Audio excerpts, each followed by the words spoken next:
1857 की रिवोल्ट जैसे कि आपको बताया बहुत ज़्यादा इंपॉर्टेंस रखती है प्री और मेंस के लिए। हमको पढ़ना भी पड़ेगा, ठीक है। वर्ड्स को बहुत ध्यान से समझना क्योंकि एग्जाम में 1857 की रिवोल्ट कई बार आ चुकी है और हमेशा आती रहती है। इसको आप इग्नोरेंस में बिल्कुल नहीं रख सकते। तो आइए 1857 की रिवोल्ट के बारे में हम सबसे पहले पढ़ते हैं कि भाई क्या ऐसा कॉज बना कि 1857 की रिवोल्ट स्टार्ट। तो देखिए, रिवोल्ट स्टार्ट होने के बहुत सारे कारण थे, उसमें से कुछ ऐसे भी कारण थे जो हमको पहले से पता नहीं थे और कुछ ऐसे कारण थे जो बाद में हमको अपडेट हुए। तो यहाँ कई रीजंस आते हैं कि भाई 1857 की रिवोल्ट सर क्यों हुई, उसके होने के क्या कारण थे, उसके पीछे क्या रीजंस थे। तो देखिए 1857 की रिवोल्ट जब स्टार्ट हुई बच्चों,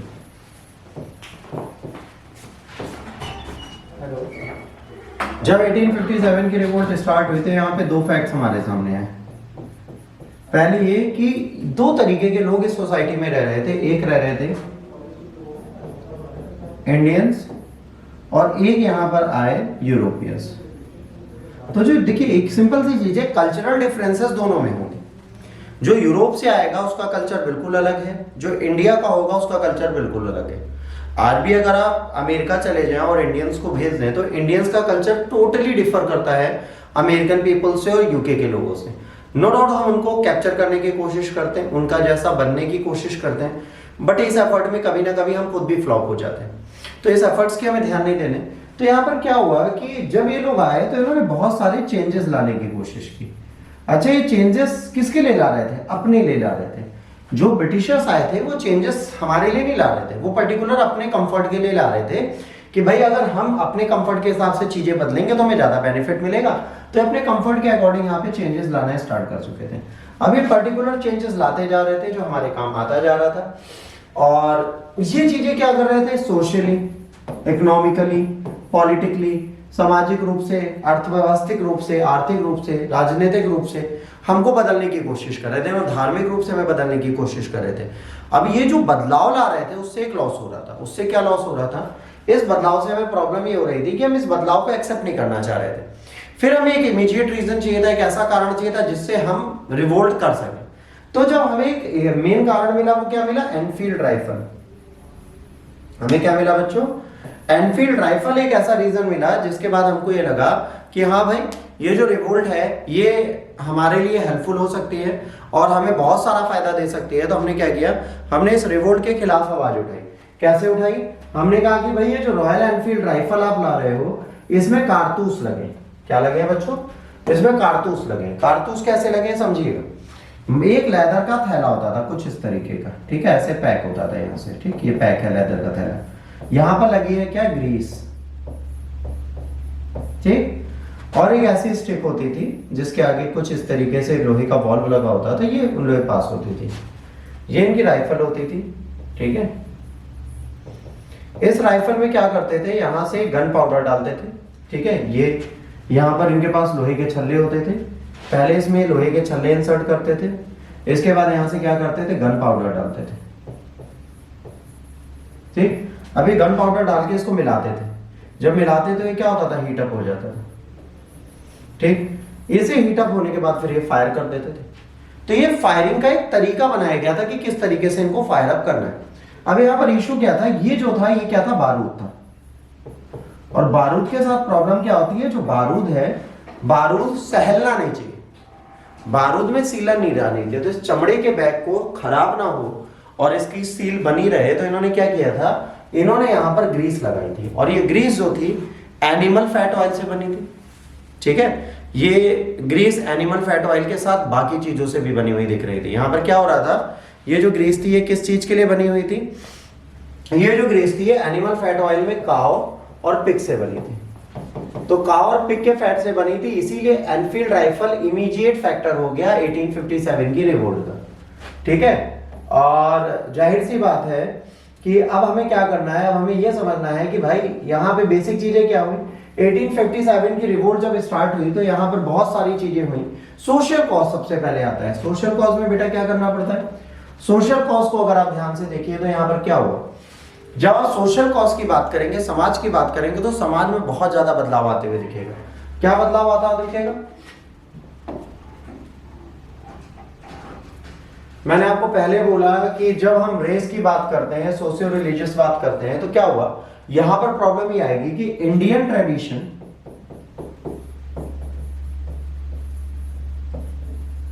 एंड यूरोपियन ट्रेडिशन आपस में मिलेगा नहीं, बिल्कुल नहीं मिलेगा।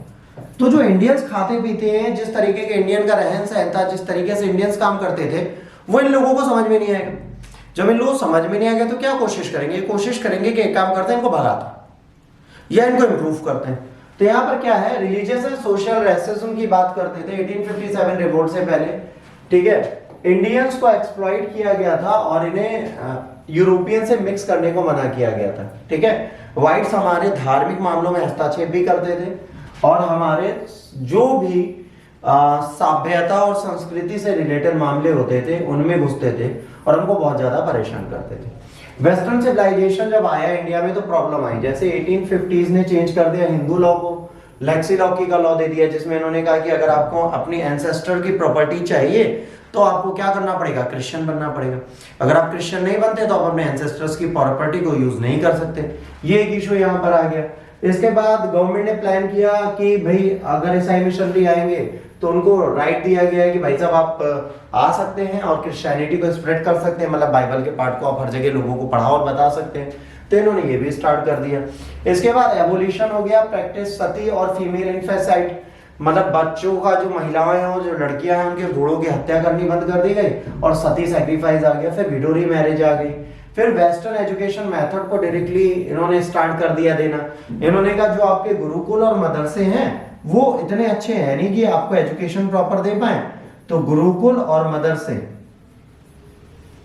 इन दोनों को इन्होंने अपनी वेस्टर्न स्कूल ऑफ एजुकेशन के आगे छोटा साबित कर दिया। तो कहने की एक रिलीजियस आइडियोलॉजी बनी जो इनके खिलाफ काम कर रही थी। भारतीय चाहते थे कि ये चीज बदले, बट इसे बदलने वाला कोई हमारे साथ खड़ा नहीं था, तो ये बदलाव बिल्कुल आया नहीं, ठीक। इसके बाद क्या होता है, इसके बाद अगर आप ध्यान से यहाँ इमेजेस देखिए, देखिए ये क्या हो रहा है, विडो की रीमैरिज हो रही है। इस जगह पर क्या हो रहा है, विडो की रीमैरिज की जा रही है, ठीक। यहाँ पे बात करेंगे तो क्या हो रहा है, यहाँ पर भ्रूण हत्या की बात की जा रही है। पानी भरा जा रहा है, इस लड़की को जिंदा होने के बाद पानी में फेंक दिया जाएगा और तब तक डुबोया जाए जब तक मरे ना।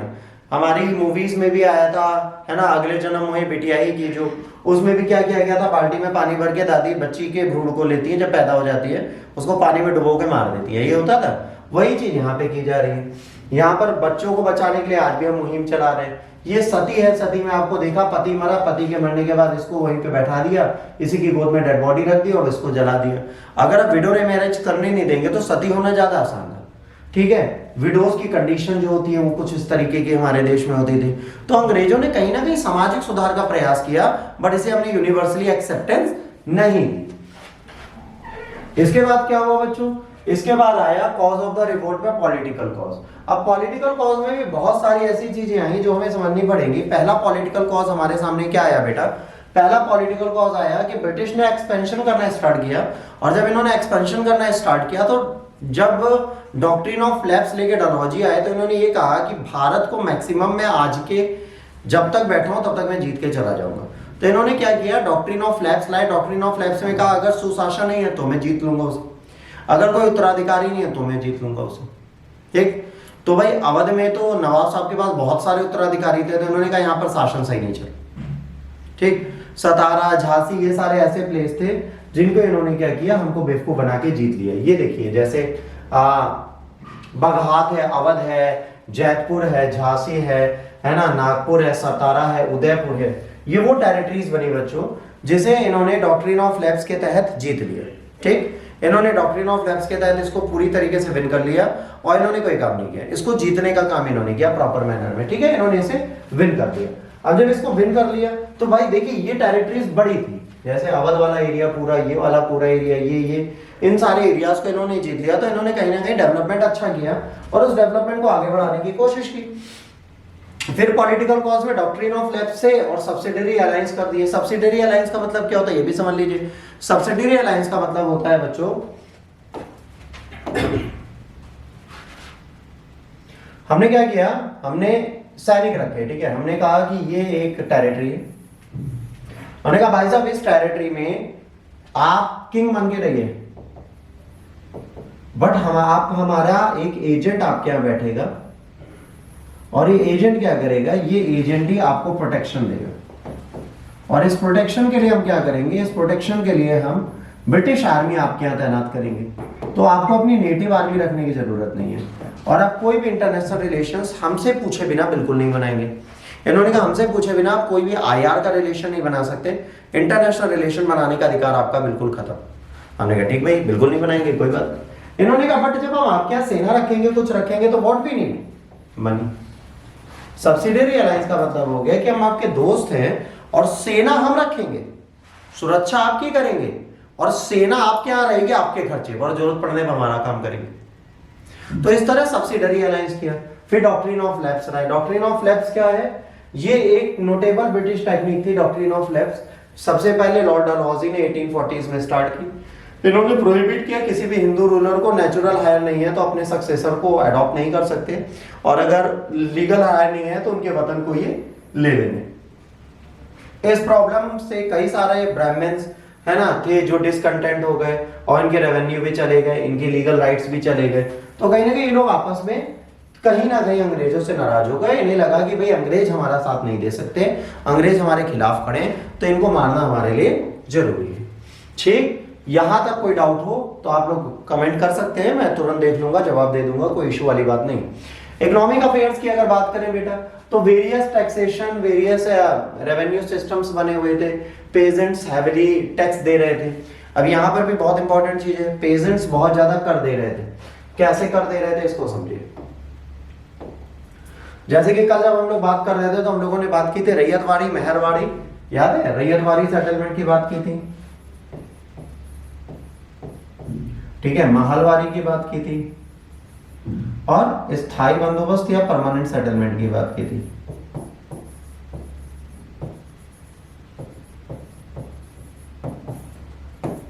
ठीक है, हमने इन सब की बात की थी। तो अब जब इनकी बात की थी तो यहाँ पर क्या था, लैंड रेवेन्यू को हमने पूरी तरीके से सेटल कर दिया था और हमने इसको देख लिया था। अंकित विश्वकर्मा, तानिया, महक सेनानी, सृष्टि गुप्ता, मानसी मांडले एंड शना शेख। आप में से किसी को कोई भी डाउट है तो आप बिंदास पूछ सकते हैं, टेंशन मत लीजिएगा कि सर बताएंगे जरूर, सर बताने के लिए खड़े हैं तो आपको टेंशन नहीं लेनी, आप पूछ सकते हैं। आप समझिए, ये रेवेन्यू सिस्टम जब बना तो उससे पहले भारत की दशा क्या हो गई। भारत की दशा ये हो गई बेटा, मान लो हमारे पास इतना बड़ा लैंड था, ठीक है, यहां पर 2 लोग थे, यहां पर 3 लोग थे, यहां 4 थे, यहां 5 थे, यहां 6 थे, ठीक, यहां पर 1 ही था, यहां पर 3 थे, यहां पर भी 4 थे, यहां पे 6 थे, यहां पे 10 थे, और इन सब के भाई वगैरह थे जो आर्ट एंड आर्टिशियन थे। क्या थे? Art and artisan. वो क्या थे? Art and artisan. ये आर्ट एंड आर्टिशियन क्या कर रहे थे बच्चों? ये डेवलपमेंट करते थे, विकास करते थे, सुल्तानों के लिए, नवाबों के लिए, बादशाहों के लिए कुछ बनाते थे, गाने गाते थे, मूर्ति बनाते थे, कपड़े बनाते थे, है ना, गोल्ड स्मिथ थे, कुछ अच्छा काम करते थे। और अंग्रेज से पहले जो नेटिव रूलर्स थे वो इनको बहुत सारी हेल्प देते थे। बट धीरे धीरे क्या हुआ, ये खत्म होना स्टार्ट हो गया। अब जब ये खत्म होने लगे तो इनको भी कहां जाना पड़ा? लैंड पे। ऑलरेडी लैंड पे बर्डन था, आर्ट एंड आर्टिशियन खत्म हो गए, इकोनॉमिक पॉलिसीज खत्म हो गई हमारी कंट्री की। अब ये आर्ट एंड आर्टिशियन से कर ले रहे। रैयतवाड़ी का मतलब होता है जो फार्मर होता है खुद कर देगा, रैयतवाड़ी में फार्मर खुद कर देता है। महलवारी में एक चौधरी खुद मुकद्दम अनाउंस किए जाते हैं, वो कर इकट्ठा करते हैं और अंग्रेजों को देते हैं। परमानेंट सेटलमेंट में जमींदार साहब होते हैं और जमींदार साहब क्या करते हैं, कर सरकार के बिहाफ पे ऑक्शन में जमीन लेके करते हैं और उसको अपने यूज में रखते हैं। तो ये 3 चीजें यहाँ पर चलती थी। तो इससे क्या होगा भाई, जब यहाँ पर प्रॉब्लम होगी, जब अंग्रेजों को कर नहीं दे पाएंगे और देने के लिए मनी लेंडर्स के पास जाके बहुत सारा पैसा उधार लेंगे और जमीन इनसे छीनेगी, तो जो सिपाही थे, सिपाही कौन थे? किसानी तो थे भाई। पंजाब, बंगाल और यूपी और बिहार के लोग किसान थे, इन्हीं को इन्होंने रखा था। इनकी फैमिली जब सफर कर रही थी, आर्ट एंड आर्टिशियन भी इसी जमीन पे आ गए। 6 से 8 लोग हो गए, 5 से 10 लोग हो गए, खर्चा बढ़ गया, जमीन पे डिपेंडेंसी बढ़ गई, कर भी बढ़ा हुआ है, ये लोग गरीब होने लगेंगे। यही कारण है कि 1773 से लेकर 1940 तक हमारे यहाँ 60 से ऊपर अकाल आए। अकाल, भूखमरी, लोग मरे। कहा जाता है the great famine of Bengal, कभी गूगल पे डालिएगा आपको दिखेगा, आते तक बच्चों की दिख रही थी। 1/4 of our countries population ended in that अकाल। वो फैमिन ने 1/4 से ऊपर जनसंख्या खत्म कर दी थी हमारे देश की। तो उस टाइम पे एफसीआई जैसी कोई संस्थान थी नहीं, भारत सरकार, ब्रिटिश सरकार थी, उसको हमसे मतलब था नहीं। तो इन पे जो प्रभाव पड़ा वो यही पड़ा, ठीक है। ब्रिटिश मैन्युफैक्चर्ड गुड आने लगा हमारे। अब ये क्यों आया? क्योंकि मशीन्स आ गए। जब मशीन्स आ गए तो हमारी जगह उनके बनाए हुए सामान को हमें खरीदना पड़ेगा, तो यहां से भी मार्केट जाने लगी। अब ये सामान बहुत सस्ता होता था क्योंकि ये मशीन से बनता था। इंसान जो इंडियन हैंडीक्राफ्ट था उसको भी खत्म कर दिया। जब ये खत्म हुआ तो जमीन पे बर्डन और बढ़ गया, ठीक है, जिसके चक्कर में अंग्रेजों के खिलाफ हम हो गए और अंग्रेजों से क्रुद्ध होकर हम कार्य करने लगे। अब ये जो हमारा कार्य था, जो हथकरघा है, जो ऐसी साड़ी बनाना है, इस तरीके की चीजें बनाना है, ये जो हैंडलूम प्रोजेक्ट हमारे थे, ये आज भी डिमांड में और पहले भी डिमांड में थे। कई लोग इस हैंडलूम्स को मांगते थे हमसे कि भाई साहब हमको दे दीजिए। इंग्लैंड में भी ये मांगा जाता था, बट जब हमने आर्ट एंड आर्टिशियन ही खत्म कर दिया, बनाने वाले ही खत्म कर दिया, तो जरूरत क्या है? जैसे मान लीजिए आज हम लोग चारपाई नहीं यूज करते, तो चारपाई बनाने वाले भी लखनऊ में नहीं मिलेंगे बहुत सारे, ठीक। मान लीजिए हम बिनाई वाले लोगों को नहीं यूज करते। हमारी सोसाइटी में एक दादा डेली आते हैं चारपाई बिनवाने वाले, कुर्सी बिनवा लो, कोई है ही नहीं चारपाई और कुर्सी बिनने वाली, क्या बिनवा ले उन बेचारे से, वो खाली पेट चले जाते हैं रोज। क्यों? क्योंकि जो आपके पास टैलेंट है आज उसको खरीदने वाला कोई नहीं बचा। जब उसको खरीदने वाला ही कोई नहीं बचा तो हमारी वैल्यू जीरो। हम किस काम के? किसी काम के नहीं। इसके बाद मिलिट्री फैक्टर। अब क्या था, जब जनरल एस्टेब्लिशमेंट एक्ट आया 25 जुलाई 1856 में, इसमें यह कहा गया कि भाई अब क्या करना पड़ेगा, अब जितने भी बंदे, ठीक है, उनको अगर ब्रिटिश आर्मी में शासन करना है और ब्रिटिश आर्मी के साथ जॉब करनी है तो हम आपको विश्व में कहीं पे भी भेजेंगे, आपको जाना पड़ेगा। आप मना नहीं कर सकते। आप ये सोचो कि भाई साहब हम मना करेंगे, हम नहीं जाएंगे, ये नहीं चलेगा, आपको जाना पड़ेगा। जहां भेजेंगे तो समुद्र आपके लिए बैन है तो भी आपको जाना पड़ेगा। जाति व्यवस्था से कोई मतलब नहीं, आपको समूह में बैठा के खिलाएंगे क्योंकि आप आर्मी हो, आपका डिसिप्लिन है। तो कहीं ना कहीं इससे क्या हुआ, ये लोग बहुत ज्यादा ओवरसीज जाने और इसमें इन्होंने लगा कि हमारे धर्म को जबरदस्ती खराब करने का प्रयास कर रहे हैं। इनको ये लगा कि हमारे रिलीजन को जबरदस्ती खराब कर रहे हैं, इनको लगा ये हमारे रिलीजन में जबरदस्ती इंटरफेयर कर रहे हैं और ये इंटरफेरेंस जो है ये कहीं ना कहीं हमको लॉस दे रहे हैं। ये जो हस्तक्षेप की नीति है ये बहुत खराब है, ये हस्तक्षेप की नीति होनी नहीं चाहिए, और अगर ये हस्तक्षेप की नीति मना रहे हैं तो इनको दिक्कतें जरूर होंगी। क्लियर है? यहां तक कोई डाउट किसी को भी तो पूछ ले।